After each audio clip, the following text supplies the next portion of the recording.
Rangers fans, welcome to season 3 of Liberty Blue, the essential New York Rangers podcast. I'm Andrew Chelney. That's Nick Zararis. And Nick, it is December 30th, 2024, and the New York Rangers are dead last in the Metro with no light at the end of the tunnel. There's a lot to talk about. There's a lot of different avenues and paths to go down, but simply put, as much as everybody wants to make this about effort and quitting and trying, we all want to talk about Zibanejad, Kreider, Trocheck, to a lesser extent Panarin and Lafreniere, but still those guys. They're playing three AHL caliber defensemen right now. I know they still have Adam Fox, who is very good, but he's not playing as well as he can, and he's being forced to carry someone significantly less talented than he is. Last night I was thinking about it. I was like, is this worse than spring of 2018 where we were playing Rob O'Gara and Ryan Sproul and Neil Pionk? And the answer is no, because we're playing Adam Fox, who is a good NHL defenseman, and no one in that group of six guys down the backstretch of 2018 was good. But through 2 weeks, there's nothing I've seen from William Borgen or Ukko Vakanainen to tell me that this is going to stabilize or calm down or be better. You hope that Miller coming back stabilizes the defense to some degree, where if you can have, Fox and one of Schneider, Lindgren, Miller, and then another pair of the other two guys who aren't with Fox, you can at least have two functional NHL pairs. But the simple matter of the fact is, as much as we want to talk about the offensive issues, this team's fundamental issue is defense. It is not talented enough, and frankly, it's not good enough.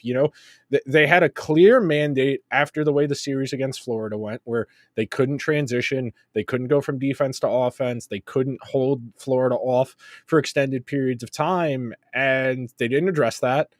They brought back the same group, but Zach Jones in the Eric Gustafson spot, and said, we'll figure it out. This is what we've done for 3 straight years, is we will figure out our defense as the year goes along, and we will be good enough on the power play, and we will have one line that is really good out 5-on-5, and that'll be enough.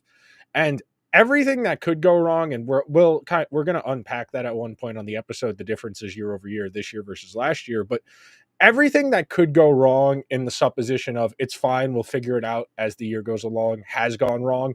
And that's why it's got this snowball effect. Because we all can agree they're not this bad on talent, but everything they were expecting to work for them hasn't worked for them, on top of the things that were questions coming into the season. It's a perfect storm of bad choices, and all of those bad choices having the worst possible outcome.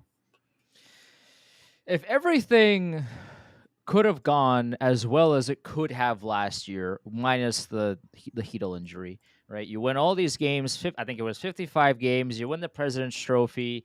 You come back and you win all these games in the third period. All these bounces are going your way. You're getting great goaltending from Shesterkin and from Jonathan Quick. You have, these depth guys coming in like Will Cooley, who's last season performed better than anybody expected him to, and you get this all around 100% buy-in from everybody in the locker room, and everything essentially went according to plan. And even better, like that was best case scenario. If that was best case, this is worst case, where everything that possibly could go wrong is absolutely going wrong. The offense doesn't. I mean, the 5-on-5 offense. So we've talked about this for years. 5-on-5 offense wasn't great to begin with. And now they had one good line at 5-on-5 last year, and it was one of the best lines in all of hockey, and that was enough. But right now, they don't have anything. The 5-on-5 offense right now doesn't exist. And in a lot of games the last few years, the power play and the penalty kill were able to essentially mask a lot of that.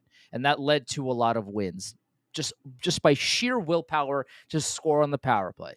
This season, the power play doesn't exist. And if you can find it, please let me know. Finally, Mika Zibanejad has been taken off of the first power play unit, and his response was essentially him sulking about it.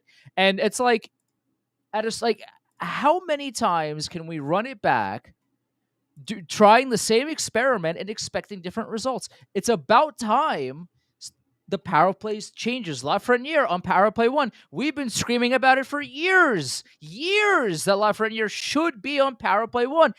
finally, it took a month of December where the Rangers have so far been 3-9, free falling to the bottom of the Metro Division, to finally get a change in the power play and to finally see some kind of action from this coaching staff. I mean, again, like, you can't solely put the blame on Laviolette. You can't solely put the blame on, like you said, Zibanejad and Trocheck and all these guys. This is a team effort.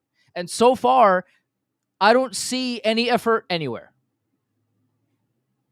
It's one of those things where, last year they were 24% on the power play, and, season long, they had one of the best in the entire NHL. This year, they are sitting at 20.48%. So they're significantly lower. They're close to the bottom of the league. I think they're 20th in power play. The kill has been fine, but, the penalty kill is not a particularly large segment of the game. And I feel that we've reached kind of, I don't want to say a breaking point, because that happened already, but Oh, yeah. it at this point, you see where the lines are being drawn. Who is exempt? Who isn't? We see Zach Jones once again being made to wear this for whatever reason. I don't understand the loyalty to guys you acquired for nothing, basically, in Borgen and Vakanainen versus Jones, who, and look, there's a conversation to be had about how the Rangers, especially Drury, has handled guys he didn't draft and the prioritization he's given his guys versus guys that were here prior to him assuming the reins. But when you think about it, you are watching the lines being drawn. If you read Larry's column today, he voraciously pounded them as a group of gutless losers who are crybabies, who have no interest in winning, who only care about their feelings. And I do think this group deserves some ire for their lack of heart or resilience in the face of adversity. But make no mistake about this, the general manager owns this. This group, which has had the same flaws, they have changed some of the supporting pieces, third liners, depth defensemen, whatever, what have you, over the last 3-4 years. This is the same core group of guys. And you can tell me, well, they got rid of Gaudreau and Trouba. Those were not the only core pieces that were not good enough over the years. As much as it sucks to rag on Zibanejad and Kreider for their performances later in the postseason in 21 against the Devils, and then this past year against the Panthers in particular, those were signs of long-term statistical trends. Guys like Kreider, and I'll start with Kreider because I think this one is easier to explain. Kreider peaked very late. A lot of people fail to recognize that a lot of guys don't hit 54 goals as a career high at 30. That's not something that happens. That is an extreme outlier. And a lot of people just assume that Kreider and Zibanejad and Trocheck and Panarin, for that matter, we're just going to continue to play at really high levels into their mid to late 30s. And Kreider's old. For professional hockey, Kreider is old. He's got more than a full season of playoff games on top of the regular season games he's accumulated over the years. He's been relatively healthy in his career, but the miles accumulate. And I'm not saying he's entirely fallen off a cliff. He's non-functional, but the expectations of first line play driver, elite net front presence, those have an expiration date. Those have a finite amount of time. You go and look at the NHL edge stats, and this is one of the useful components of this, is the simple fact, you measure, as much as we like to talk about effort as being, an intangible, like work rate, that type of thing. It's a measurable trait. You can measure work rate because we have access to that data now. As much as the NHL pretends we don't want this stuff, this is very useful information. So I'm going to click over to my spreadsheet here where I wrote these down. If you go and look at the NHL Edge Stats websites, you compare year over year. They have 4 years of data. 21-22 is the first year to this most recent year. Chris Kreider's top skate speed 3 years ago was 92nd percentile. This year, it's 77th. Bursts over 20 miles per hour. So that's the highest range of speed they capture. He's 87th percentile now, which is still good. But last year he was 92nd. The 2 years before that, he was 98th. And then when we talk about distance covered, so like actual effort, how much are you skating during the course of a game?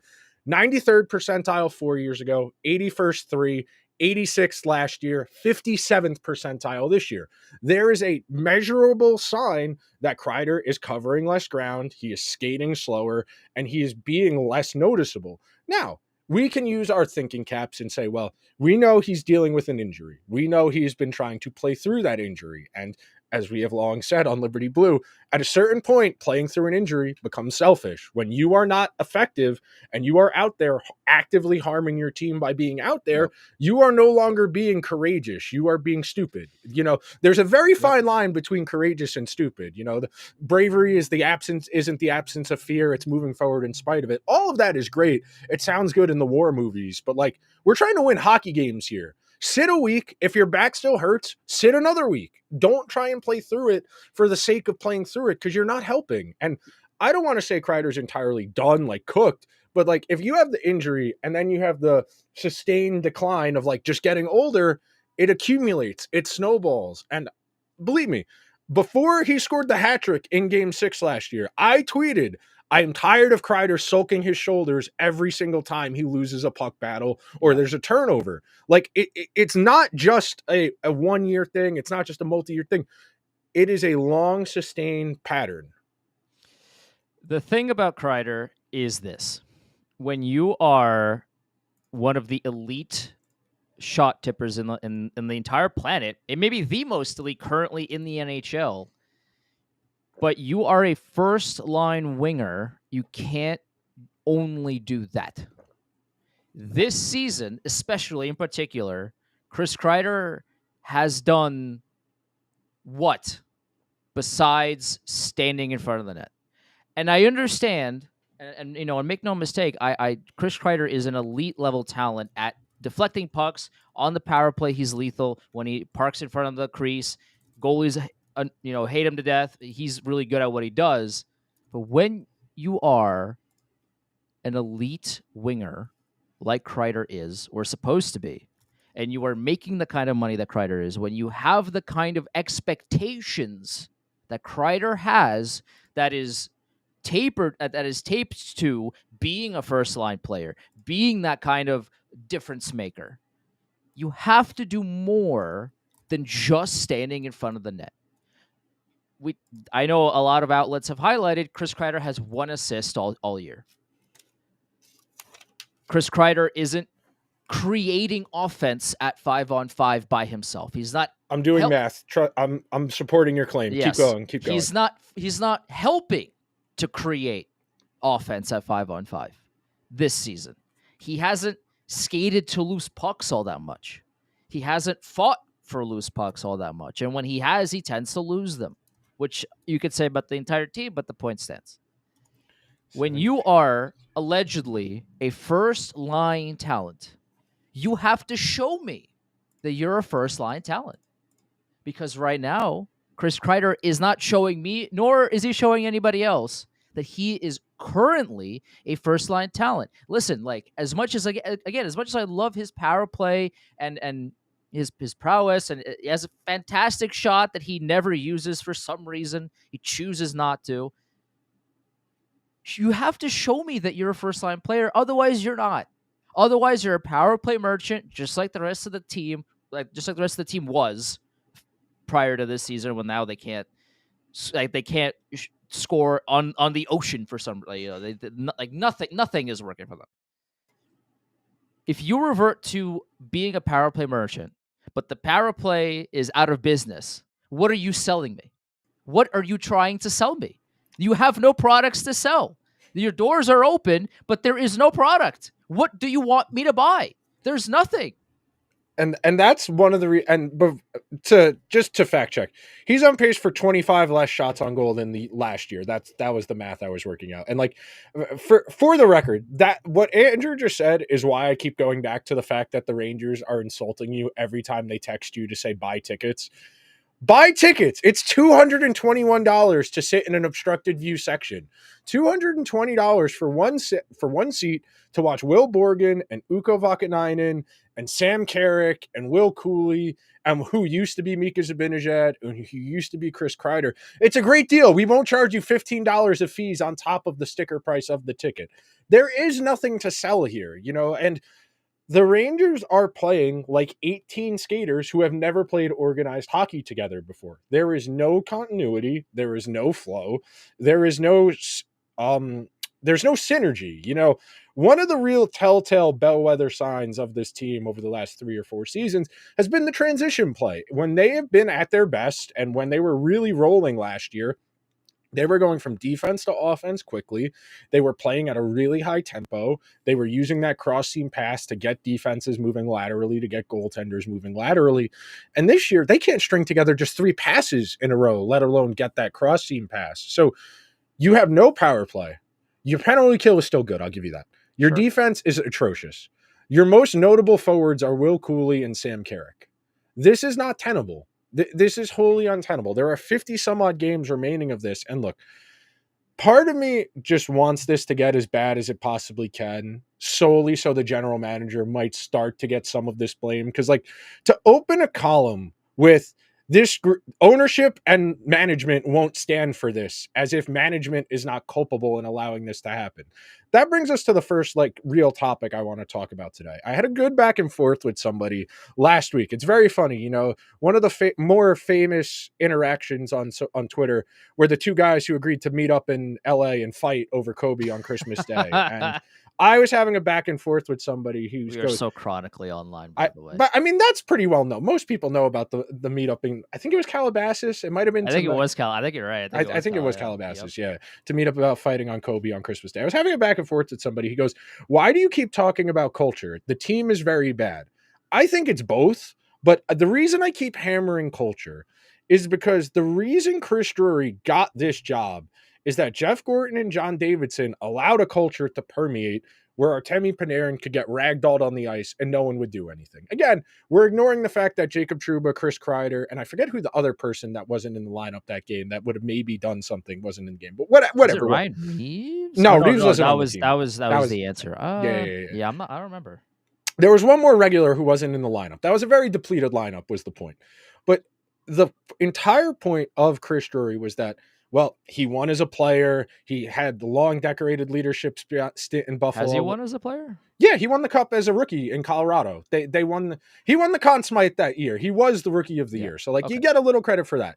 The mindset of this guy was a leader. He had a lot of success as an NHL player. We feel strongly about him. He's going to get this team to play the way we want to play. And, you know, we're still chasing that John Tortorella 2011 forecheck cycle you into a pulp style of play that's gone entirely out of style in the entire league. But, like, that was the message. And number one, the first point I want to make here talking about culture, and this is something I think the Rangers have struggled with. There is no one way to do everything. You know, what culture works for Florida might not work for the Oilers or might not work for the Rangers. And that's really the danger in trying to import guys from a bunch of different places to try and blend all of that together. Because, like, I don't want to be that guy, but, like, lest we forget who Jacob Trouba's captain was in Winnipeg and, like, how that situation played out. And then we ended up bringing him in later on after the fact. You know, do you know how bad it has to be for a coach to look around in December and be like, screw this, I'm out? Can you imagine how toxic the vibes had to have been in Winnipeg for Paul Maurice to look around and say, I'm not dealing with this anymore. You guys figure it out, and to just quit in season? Do you know how infrequent that happens in professional sports? So that's number one. You think about Gaudreau, and look, I can still vividly picture Rick Carpinello was still the Athletic Rangers writer at the time, but he wrote an anonymous column where he talked to 3 former Rangers. And one of the questions was, how do you feel about adding Barclay Goodrow to this group? And the person said, Tampa Bay doesn't win the Stanley Cup without Barclay Goodrow, which, first of all, he played like the 11th most minutes on that team. Let's pump our brakes a smidge. But, like, just because Tampa Bay had Steven Stamkos and Nikita Kucherov and Victor Hedman and Andrei Vasilevsky and Braden Point and Anthony Cirelli and Alex Killorn and Andre Palat and Mikhail Sergachev and Ryan McDonough, that does not give Barclay Goodrow all of those guys transitive properties. You know, just being around good leadership on good teams doesn't necessarily make you a good leader. Well, we love hyperbole around here, Nick. We do. Unfortunately, in hockey in particular, look at Canada. Canada lost to Latvia in the World Juniors. Bro. In the World Juniors because we're chasing guys who play within our system, who do things the way we want to. We're not building an all-star team. We're building the right team. I don't know, man. Chris Kreider is going to be on Team USA in the well, yeah, because Chris Drury is the assistant GM. That's why.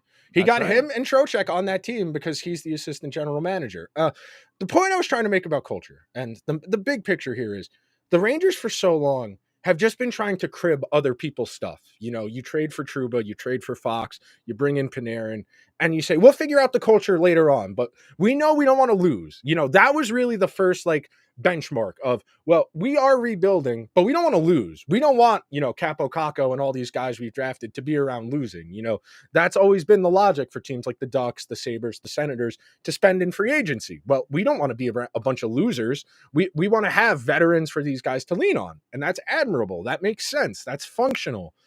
But you didn't do anything to empower those guys, to make them feel like they were capable of assuming leadership roles, of taking the reins of this team. And we'll get to that, you know, later in the episode. But like, I don't feel that they've ever really figured out who they are as a team. I don't feel like they've ever really figured out what their identity as a team is. You know, they're front runners. When the game's going good, they can take care of that. When it's going bad, and it's gone bad at points last year. I mean, they won the President's Trophy last year. I went to 3 straight games where they lost by more than 4 goals last year.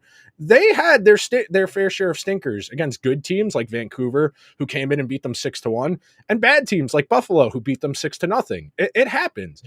But when you have a semblance of what you are, you know, like last year, where we have resilience, we have great goaltending, we have great special teams. And like, we're not as talented as Florida, as Edmonton, as Dallas, as some of these other teams, but we got a lot of guts and we're never out of a game because if we get Panarin and Fox out there, we can do anything. But that's not culture. That's not a way to carry yourself. Culture is not the same thing as talent. That's the thing. problem. That is the fundamental problem the Rangers have had for a long time. Yeah. You know, they've consistently identified talent as being culture, and it's not the same thing.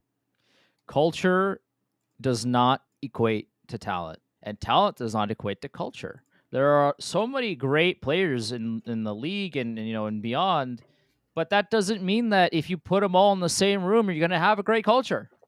Like, the culture has to start with ownership and management. It has to. It comes the you know trickle down economics actually works in the situation where ownership and management have to care about winning. Like, if James Dolan and Chris Drury hate losing as much as they say they do, and they want to establish a culture of, okay, we are only going to bring in guys that create a locker room environment where losing is wholly unacceptable. We are only going to bring in guys that can drive winning hockey on the ice and have the mentality like a Kobe, like a LeBron, like, you know, Bro, I'll take Jimmy Butler at this point, dog. Exactly, like a Jimmy Butler, where losing is the worst thing you could possibly do. Like, with guys like Kobe and LeBron and Jimmy Butler and guys like that, they hate losing more than anything. Like we talked about last week, Michael Jordan's teammates did not love the guy. They were not his biggest supporters, a lot of them, right? They won 6 titles because there was a culture of greatness. You went to Chicago. If you were a Chicago Bull, you were expected to bring 110%, 24 hours a day, 10 months out of the year, 12 months out of the year, because you got to practice in the summer. You got to get better in the summer. You can't just sit around and go to Cabo for 4 weeks. You got to go and you got to work on your game and get better. That was the culture of the 90s Chicago Bulls. They won everything all of the time. No matter what happened, they were winning, right?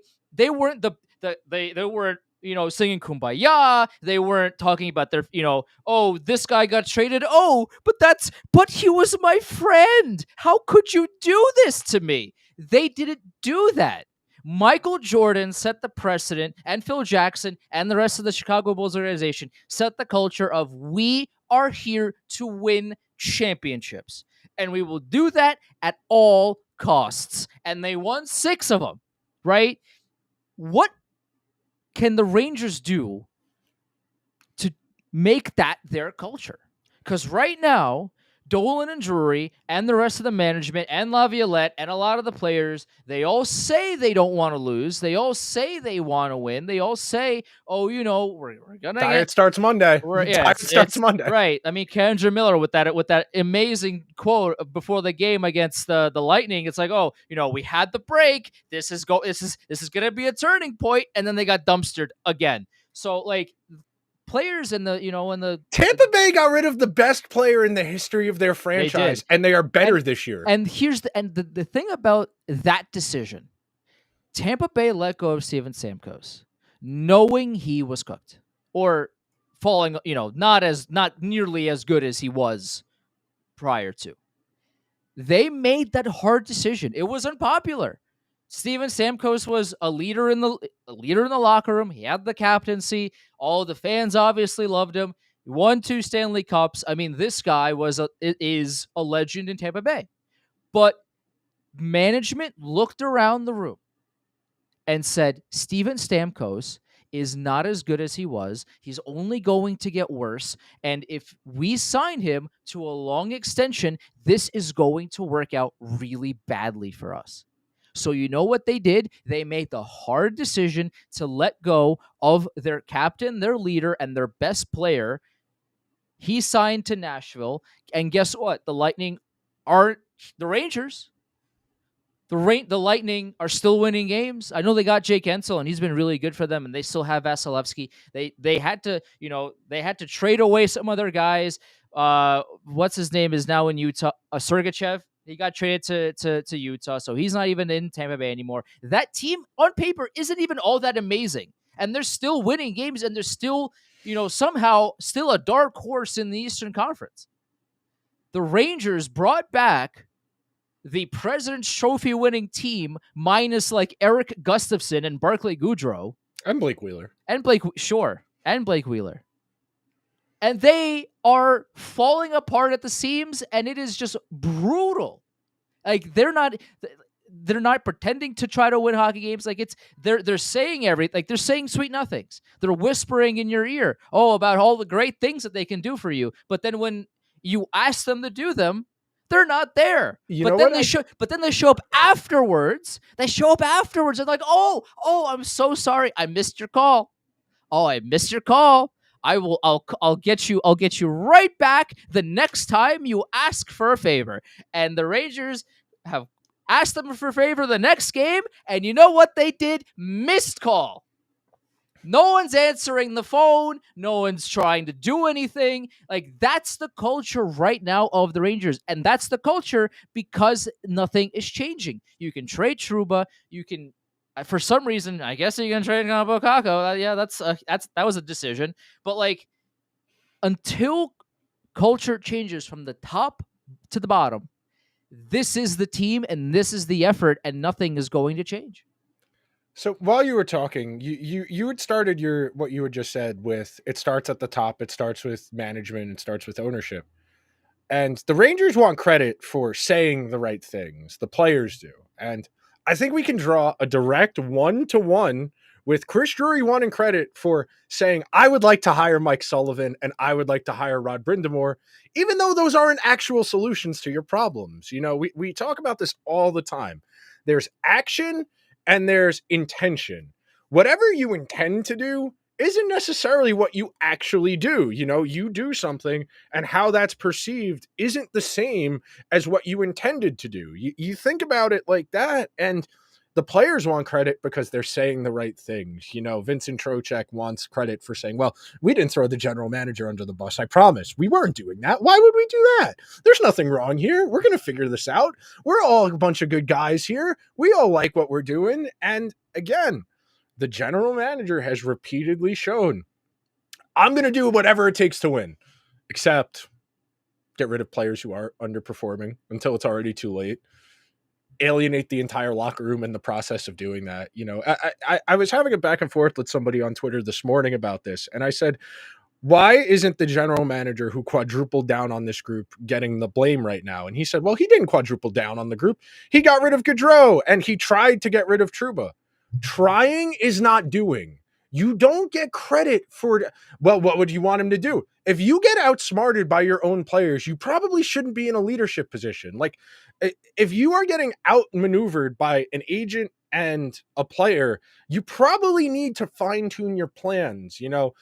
For a long time, we've given the Rangers credit for the fact that they don't really leak, that they didn't have information trickle out, that they played things very close to the vest. And then all of a sudden, the last 6 months, we get the stories that drop in the Post. We get the stories that drop nationally. The Kreider and Trouba being available in trades.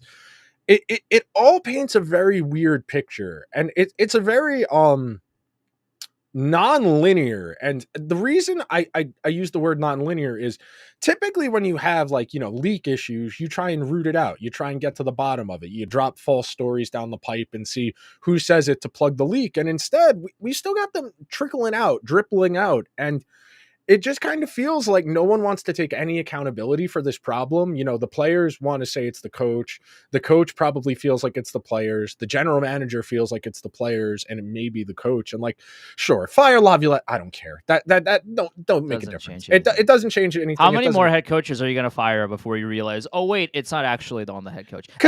And again, Laviolette was making some man decisions. It's not. We're not absolving Laviolette of any blame here, because he deserves some of it, but it's the same core. We've been through 75 head coaches because the core isn't just Gaudreau and Trouba, and that's the problem here. As long as you keep pretending, well, they got rid of the bad players, what else do you want him to do? The problem for 4 years has been the formula is one path: dominate special teams, elite goaltending, tread water at 5-on-5. The power play is non-existent, and they are drowning at 5-on-5. It doesn't matter how good the goalie is. It does not matter how good the penalty kill is. You need to score more goals than the other team to win the game. If you cannot score more goals than they do, you lose. That's how hockey works. Yep. This is not golf. You are not looking for the lower score. Until the Rangers start to fundamentally address, well, we're not scoring. Well, who do we pay to score on this team? Well, why aren't they scoring? Well, they're in their early 30s. They've played a lot of NHL games. They have a lot of miles on their bodies. Maybe they've begun age-related decline. And it's great. You want to play Zibanejad and Kreider, 13, 14 minutes a game. You want to take Zibanejad off the first power play. That's great. That's not solving the issue here. The team is not good enough. Fundamentally, the roster is not good enough for, even if you wanted to run this as a pure meritocracy where the guys who play well get more minutes, and you wanted to run Cooley with Hedel with whomstever on their right. If you want to do, I don't even care. If you want to do Berard, I don't care. Whoever you want to put with those two as the first line and go down from there. You want to do Trocheck, Lafreniere, Panarin second line, whatever. Great. That still does not solve the issue that the team is not good enough offensively, and the defense is bad. It's not just that the defense is ineffective. The defense is actively bad and losing them games. So on top of not being able to score, every goal against is basically 2 goals against because we can't score. Right. And everything, like we talked about, where everything that could possibly go wrong is going wrong. They can't defend. They can't score. At 5-on-5 or on the power play, they can't do much of anything. And again, a lot of people that don't watch the Rangers will look at the box score and say, oh, Igor letting up 5 goals on 13 shots. Oh, Igor followed up $11.5 million.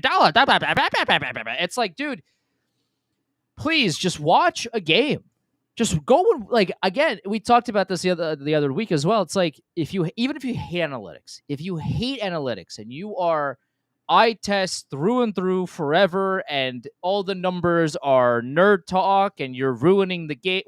Whatever your bad opinion about analytics is, go watch the Rangers play.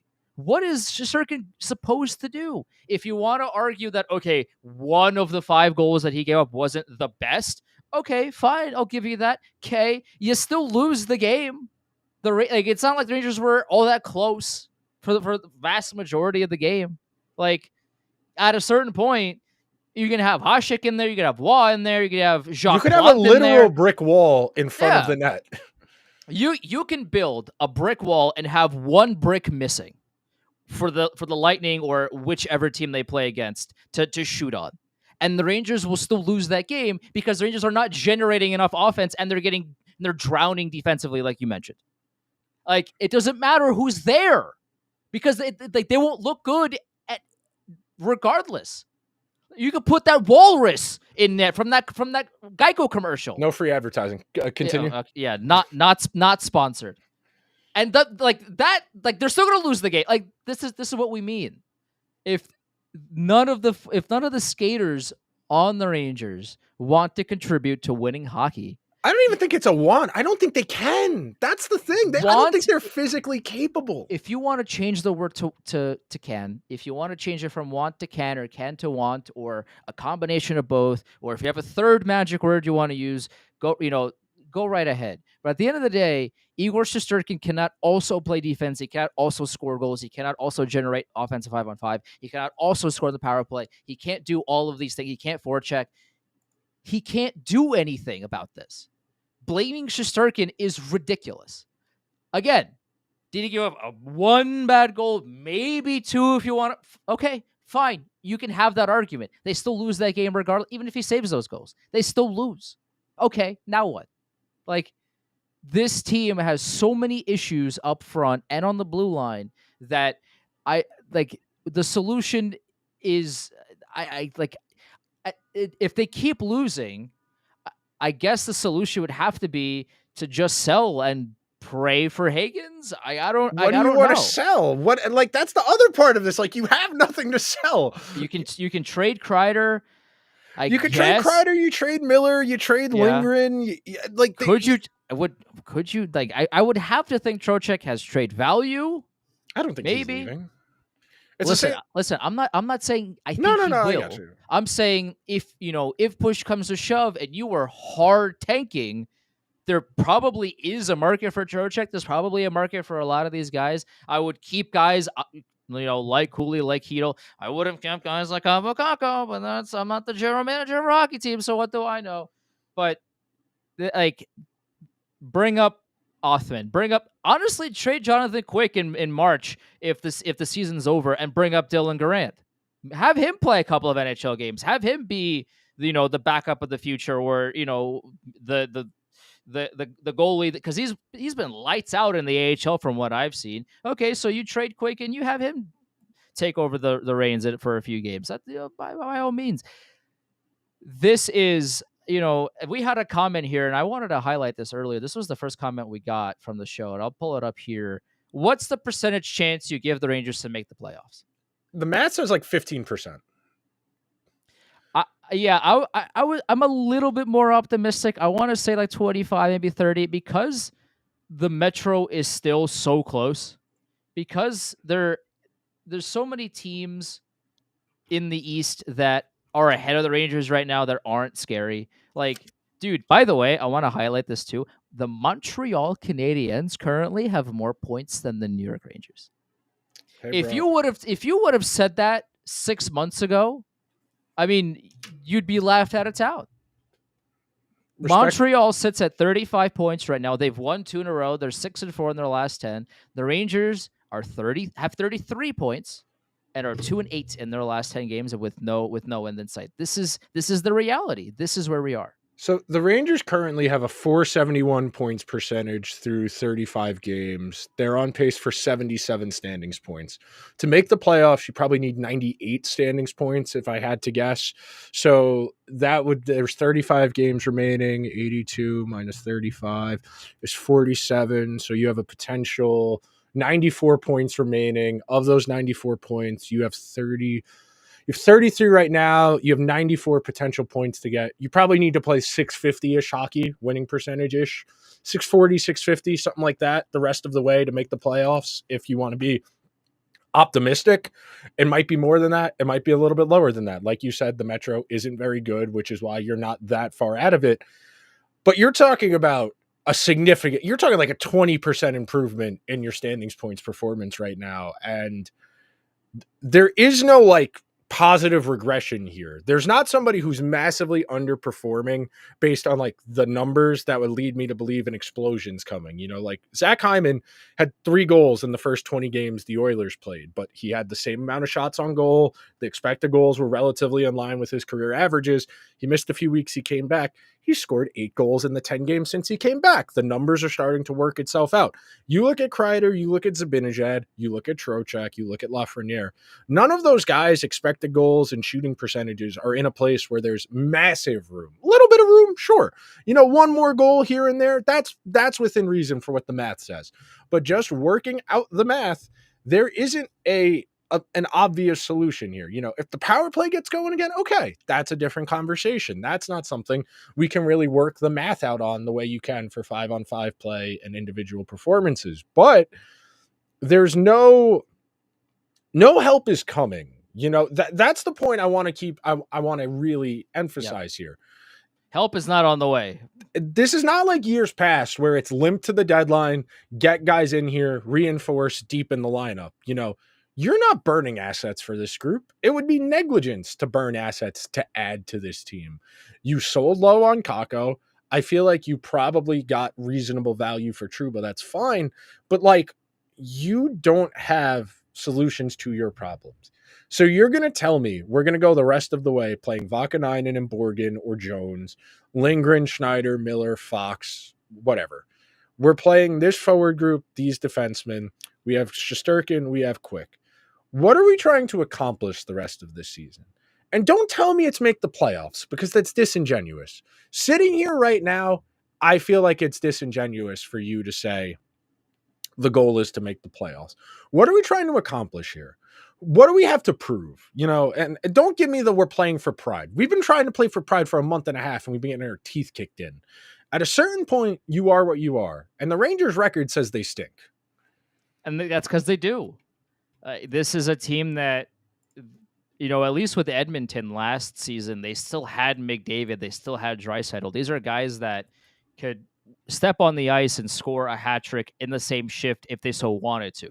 Like, that's how much of game changers they are as you know, as talents. Am I being a little bit, you know, exaggerative? Yeah, sure, but they are 2 of the best players on the planet, and the Rangers do not have those players as skaters. Their best player is their goaltender, which is fine, but you need your best offensive players to, breaking news, I don't know if you know this, Nick, contribute offensively. They need to forecheck. They need a back check. They need to skate. They need to fight for loose pucks. They need to throw passes to each other that will actually connect, and not try to throw cross-ice passes through 9 people that will never connect ever in a million years.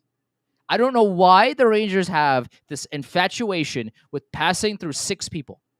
Every game, there's like 70 passes that never get through because they keep forcing the issue. At a certain point, it's wild to me that no one has sat this team down. Maybe they have, and they just aren't listening, with the thought process of, hey, stop passing. Just shoot. Just shoot the puck. Keep it simple, stupid. Just get the puck on net and drive to the net and see what happens. When you're fighting it, keep it simple. Stop forcing these weird-ass passes that have zero chance of going to the person that you intended to. Stop. You know, a few weeks ago in Zibanejad on a 2-1-1 tried to spin-a-rama 180 pass to whoever was with him, and that pass very obviously got deflected. My brother in Christ, just shoot the puck, man. Why are we trying these weird-ass plays that just aren't working, and they haven't worked, and they continue to not work, and you keep forcing them? Shoot the puck. Keep it as when things aren't going your way, you have to simplify your game, not make it even more complicated. What are they like that? It boggles my mind at a certain point how ridiculous this season is becoming. And a lot of it is, yeah, the talent's not quite there. We've seen drop-offs, you know, a lot of the other things that we talked about, but some of it is just like, dude, you're trying the same pass 67 times in the second period. Stop, dude. You keep trying. It's not working. Try something else. That's one of the signs of a broken player when they don't know what to do in simple situations. That materially tells you he has no confidence in his ability to make plays. So he's just throwing things at the wall and hoping instead of moving with intention. We've talked there's at least one or two episodes of this podcast titled that hoping isn't the same thing as a plan. And like, it's not, the running jokes of like, my 5-year plan is a Bible level miracle will happen or something along those lines. I've been making those jokes for 4 years now.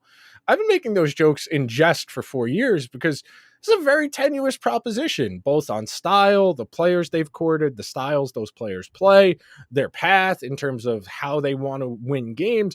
All of it is very tenuous. And you are seeing when the different spokes of the wheel get out of alignment, just how quick it all fell apart. All of this was very fragile over the last few seasons, and you pound the desk about 5-on-5 play and special teams and goaltending, and you want teams to be realistic with themselves. You don't want them to be delusional. But if you're sitting here right now and you're telling me the only problem is effort, you're being delusional. Yeah, there are effort issues, but this roster's not good enough. Fundamentally, it's not. And you could say, well, Kreider's hurt. Okay, that's one guy. Does Mika Zibanejad have an injury we don't know about? Does Lafreniere? Does Trocheck?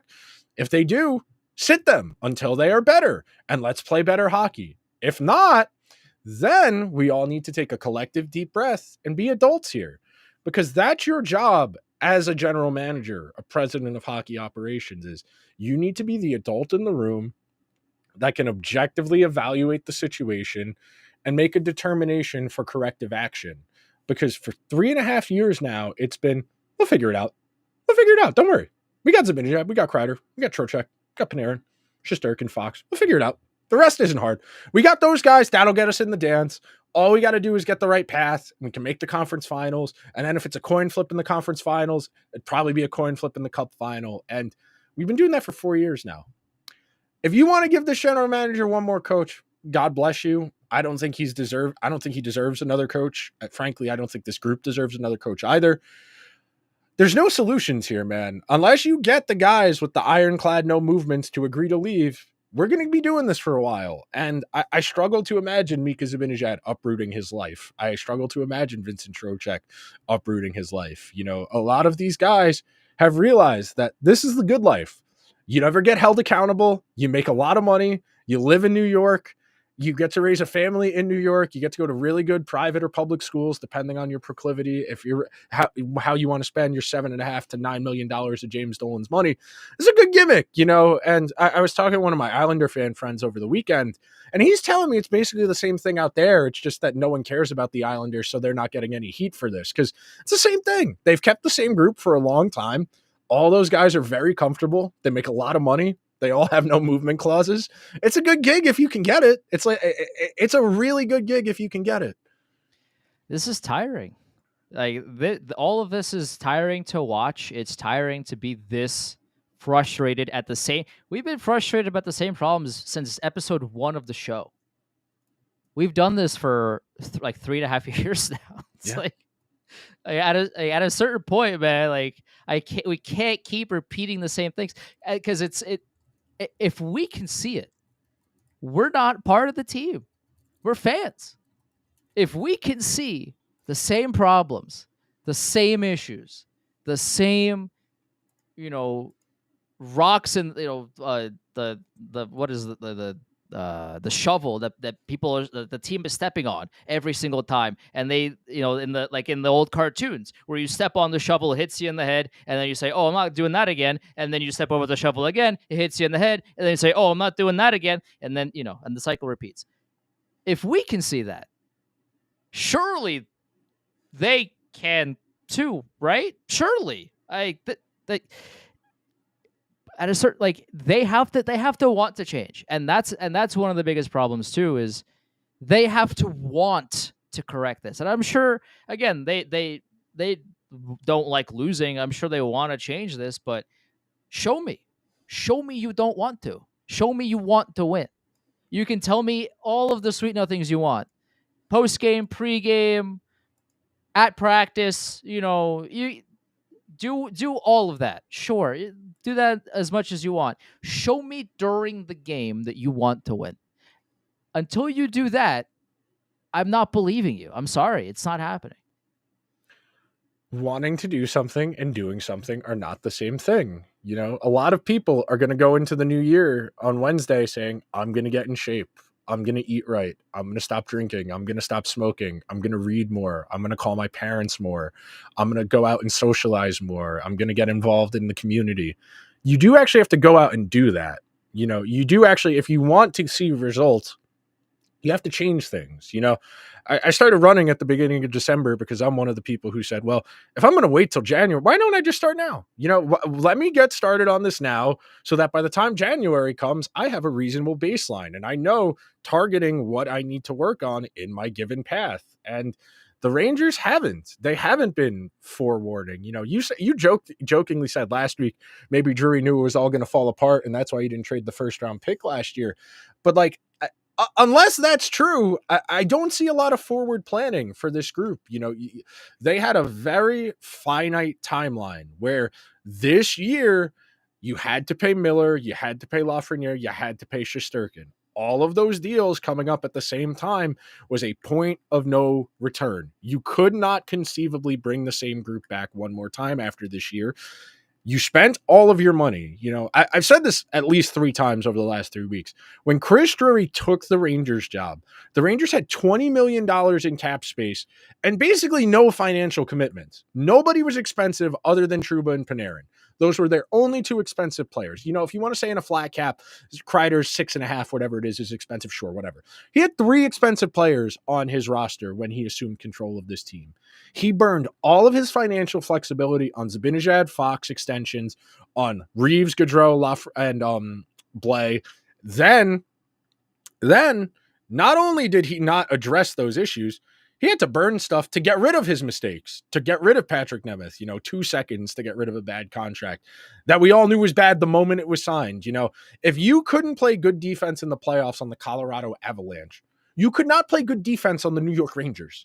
Like, I think we need to look at this kind of objectively and simply. If you could not be good on the Avalanche, you probably weren't going to be good on the Rangers. You know, the Avalanche, they had Byram, they had Makar, Sam Girard, Devon Tays. If they couldn't find a guy to work with you, who were the Rangers going to play with you that was going to make you work, man? It's one of those things where every now and then give one up for the people in the cheap seats because, yeah, I don't have an economics degree from Yale. I can't do biannual equations or whatever the hell they're called. I can't do that type of math. Okay. The extent of my math is limited to like 2-function math on a calculator or on a Post-it note. Okay. I might not be able to do that, but I can watch the game and tell you Mika Zibanejad loses every single puck battle. Yep. I can tell you he's not forechecking. I could tell you he's got no clue what to do. If I can do that, why can't the team sit him? Why can't we sit him? If we're going to sit Chris Kreider, sit Zibanejad again. Because at a certain point, we need corrective action. If you allow this to and that's the thing. This is the last thing I'll say before I throw it to you. If you are as disgusted with this as you claim to be, do something about it. Don't just talk about it. Don't tell me, oh, this is unacceptable. We need to be better. Great, do something about it, Chris. Do something. Tell me. Show me you care. Don't tell me, oh, well, we traded Kakko. We traded Jacob Trouba. Okay. Is that making Zibanejad play better?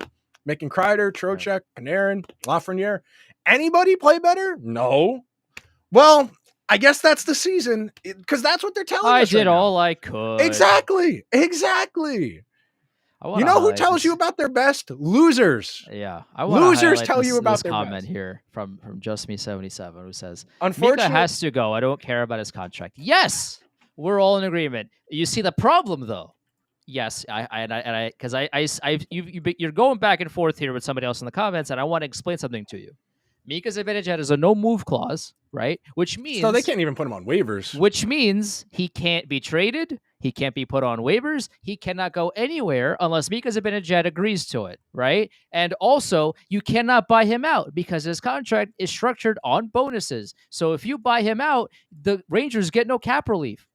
So you might as well just keep him. Like he's give not him another job. Make him mop the floors. Yeah. Make him work the men's room. Make him hand out paper towels. Mika Zibanejad genuinely needs to go home for a few weeks. genuinely. And I'm not saying this to rag on him more. I'm not saying this, he needs to go home and recharge. He needs to go home and remember what kind of a player he can be, what kind of player he's shown to be, what kind of player he was when he scored 5 goals against the Capitals. Somewhere deep inside of Zibanejad is that player. It's deep. It's buried. It's buried underneath. It's like when you're in the garage and you just got a million things piled up and you haven't had the time, in air quotes, to clean it out. That's what's going on with him right now. Send him home. Have him take a deep breath. Walk around with his newborn, and just chill out. Have him come back in a few weeks and see how he does. If he comes back a different player, okay, bring him back. Maybe bring him back on the first power play unit if he's shown that he can be a good offensive player again. Reacclimate him to the top 6. If he doesn't, then you continue to just sit him, because if he's so cooked beyond repair that him taking that leave of absence isn't going to fix the issue, then you have to send him home again. Like, he's not fit. He's literally at that point not fit to play because he's not doing anything on the ice. He's currently, and we laughed about this a few years ago with Brett Howden, how he was the cardio boy of the Rangers, where He's Tony Snell. He would be skating and he would be physically on the ice, and then the game would end, and you'd be like, "What did Brett Howden do? Did he play tonight?" Yeah, he's like, "Oh, he got 11 minutes of ice time." I think the MSG credited him with 1 hit, even though I don't know when that could have been. I think that was a mercy stat. What did he do? And that's what Zibanejad is currently doing. And it's multi-layered. Yeah. It's not like the transition game is not there at all. Like, the skate speed is down. Like, I wrote that down for him too. His skate speed, he's still in the upper echelon, 75th percentile highest speed, 85th percentile for the highest range of speed, and 84th percentile for distance covered. Like, he's still out there and moving. It's just he doesn't engage. And unfortunately, the NHL doesn't track, forecheck pressures. It doesn't track the types of data that you would need to get that. You would need to manually watch the game and track that yourself. It doesn't track board battles, because shit like that would be useful, because a lot of us are all trying to get to the bottom of this.